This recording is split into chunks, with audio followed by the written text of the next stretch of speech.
Hey, this is John Carlos, and I'm here with a look at the Target Haulathon exclusive NECA Ultimate Bare Blood Feral Predator action figure from Prey.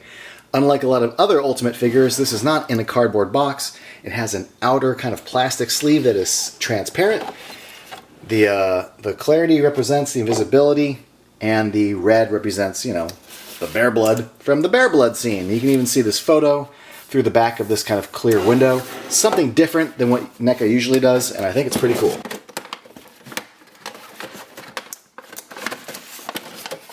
Back in the day when NECA was making Predator and Predators figures, before Ultimates, when they were just like clamshell style figures, they used to make so many different paint variants. There was the regular releases, but then there was the invisible ones, and then there was the partially cloaked ones, and then there was the invisible ones with the blood splatter, and then there was the regular one with the blood splatter. They used to milk the Predator sculpt for so many different variants, and it feels like those days are back, baby. But in this case, I am really, really, really okay with it. I think this is a great design. Let's just dive right on in. It is the same exact body as the previous Feral Predator figure, made in clear plastic, but it's got red paint, and it's got darker red paint in some sections, and that creates the effect, if you haven't seen Prey, the scene where the Feral Predator kills a bear, holds it up over its head, and lets the blood drip down its invisible body, thus revealing its look, and it looks great. You could argue that they still use the black tendrils here, and why aren't all the tendrils / dreads painted red? But I think it creates a nice little contrast. It creates, I mean, they're already using different shades of red. I just think with this dark red and the black, it creates a nice look to it. It wouldn't work if they were like, I don't know, neon yellow, but red and black, I don't know, I dig it. The mask and the open mouth here look great. There's not really that much to go into when it comes to the paint. I just appreciate the fact that, they use more than one shade of red. The arms and hands and chest look really, really good. The streaks going down the back look good. And all the accessories look good, painted in red paint. These are all the exact same accessories that the previous figure came with. These grip hands, the fist hands, the bloody claws. Same accessories, either painted blood red or cast in invisible plastic with some red paint, like this staff, which I guess I will assemble right now, just so you can see.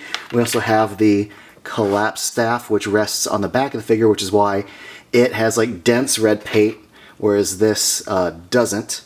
We also have the little hooks that hook on the back of the figure, so you can attach this to the back of the figure.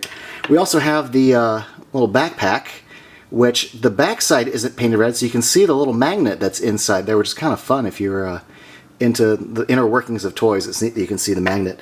And then lastly, we have the alternate mouths, the closed mouth, and the slightly open mouth. The figure out of the package comes with a wide open mouth. Speaking of the wide open mouth, here is the head with the wide open mouth with the mask taken off, just so you can see that they painted the head red too, even though the scene in the movie he's wearing the mask and doesn't have his face exposed, but still I like that they went the full mile and painted it in case you want to display it with the mask off. Here's the figure with the collapsed staff attached to the back of the figure's waist, and you can put the little backpack on either side of the back. The magnet connects to left or right side.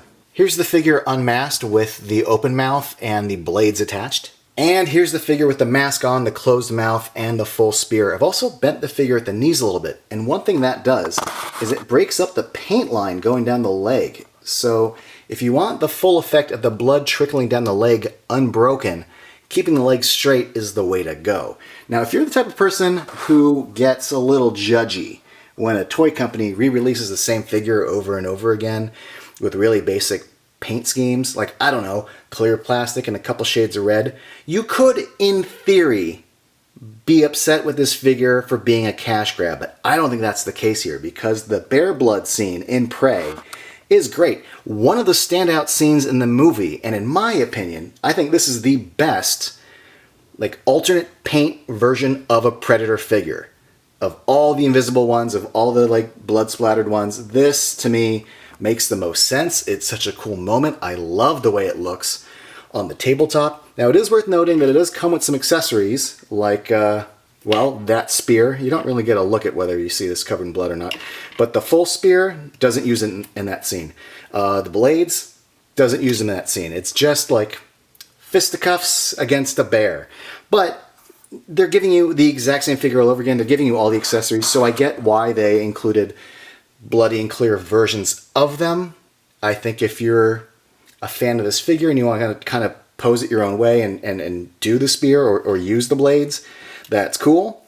I'm not judging it, but it is worth pointing out that on paper, it doesn't need these accessories to reflect that scene. But I'm glad all these bonus accessories are included, because you're basically taking the feral predator figure and going invisible bloody with it and just applying that to the whole damn thing. Well, almost the whole damn thing. It doesn't include the collapsed and open shield, but other than that, it's practically the whole damn thing, and I love this whole damn thing. If you love it too, I'm hoping you're able to find it at Target Haulathon, either in-store or online. With tax, it set me back about $39 something. And I know nowadays that's an awful lot for an action figure, but boy oh boy is this one hell of an action figure. I love it. Thanks for watching, everybody. Let me know in the comments below what you think of this figure, and if you want to be up to date with all my latest reviews, be sure to click subscribe.